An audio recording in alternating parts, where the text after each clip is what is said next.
অন্যায় যে করে আর অন্যায় যে সহ্য করে দুজনেই কিন্তু সমান দোষী। যে মানুষটা আপনার চোখের সামনে অন্যায় কাজ করছে, ভুলভাল কাজ করছে, মিথ্যে কথা বলছে, কাউকে কষ্ট দিচ্ছে, কাঁদাচ্ছে, আপনি চুপচাপ দেখছেন, মুখ ফুটে কিছু বলছেন না। আপনি ভাবছেন যার সাথে যার হচ্ছে আমার কি, আমার সাথে তো অন্যায় করছে না, যার ঘরে যা হচ্ছে আমি কেন বলতে যাব। ভুল করছেন ভাই, মুখ ফুটে বলুন, তাকে বোঝান। এই যে আপনি চুপ করে আছেন, কিছু বলছেন না, এতে সেই মানুষটা দিনের পর দিন আরও বেশি বেশি করে অন্যায় কাজ করবে। তার মধ্যে আস্কারা জন্মে যাবে, সাহস জন্মে যাবে। আমরা যদি সবাই চুপচাপ এভাবে দাঁড়িয়ে দাঁড়িয়ে দেখি, সহ্য করি, তাহলে দেখবেন সেই মানুষটা যে আজ অন্যায় কাজ করছে না, আরও বেশি বেশি করে অন্যায় কাজ করতে থাকবে। তাই যখন দেখবেন, যেখানে দেখবেন কেউ অন্যায় কাজ করছে, ভুল কাজ করছে, প্রোটেস্ট করুন, মুখ ফুটে বলুন, তাকে বুঝিয়ে অন্তত বলুন। দেখবেন ঠিক শুনবে। সবাই যদি আমরা এভাবে অন্যায়ের বিরুদ্ধে দাঁড়াই, সবাই যদি আমরা এইভাবে রুখে দাঁড়াই, দেখবেন একটা সময় এই অন্যায় কাজগুলো করা কমবে। যার সঙ্গে যা হচ্ছে হচ্ছে আমার কি, যার ঘরে যা হচ্ছে হচ্ছে আমার কি। একতাই বল, একতাই বল।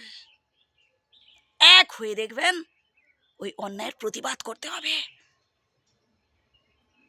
ভয় পাবেন না ভাই, অন্যায়কে দেখে ভয় পাবেন না। জীবনে দুঃখ থাকবে, জীবনে কষ্টও থাকবে, আবার সমস্যার সমাধানের পথও থাকবে।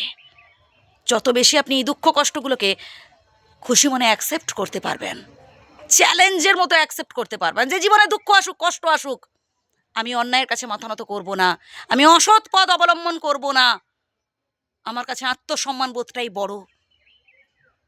দেখবেন একদিন ঠিক আপনি এইসব দুঃখ কষ্ট, এইসব সামান্য দুঃখ কষ্টগুলো আপনার কাছে কিচ্ছু মনে হবে না। এগুলো ঠিক ফিরে আপনি সামনের দিকে এগোতে পারবেন। আর আপনি যদি অসহায় ভাবেন, আপনি যদি অন্যায়কে খড়কুটোর মতো আঁকড়ে বেঁচে থাকতে চান, আপনি যদি এটা ভাবেন যে এই বিপদের দিনে এই মানুষটা তো আমার কাছে এসেছে, কিন্তু আপনি সেটা ভাবলেনই না, আপনি সেটা বোঝার চেষ্টাই করলেন না যে আসলে এটা এই মানুষটা অন্যায় নাকি ন্যায়কে প্রশ্রয় দেয়, এই মানুষটা ভালো কাজ করে নাকি খারাপ কাজ করে, এই মানুষটা আসলে আমার জন্য ভালো নাকি খারাপ। বিপদেও দেখবেন কিছু কিছু মানুষ, কিছু কিছু শত্রু বন্ধুত্বের অভিনয় করে। তাই আপনাকেই বেছে নিতে হবে যে কোন মানুষটা আপনার জন্য পারফেক্ট। আমি আবারও বলছি ভাই, জীবনে কখনো ভাই অন্যায়ের কাছে মাথা নত করবেন না। আত্মসম্মান বোধটাই হচ্ছে মানুষের সব থেকে বড় জিনিস। অন্যের বিপদ দেখে, অন্যের দুঃখ দেখে, অন্যের চোখের জল দেখে, অন্যের কষ্ট দেখেও যদি আপনি চুপচাপ থাকেন, তাহলে একদিন দেখবেন আপনার জীবনে এরকম দুঃখ কষ্ট আসবে, কেউ না কেউ আপনার সাথে অন্যায় করবে।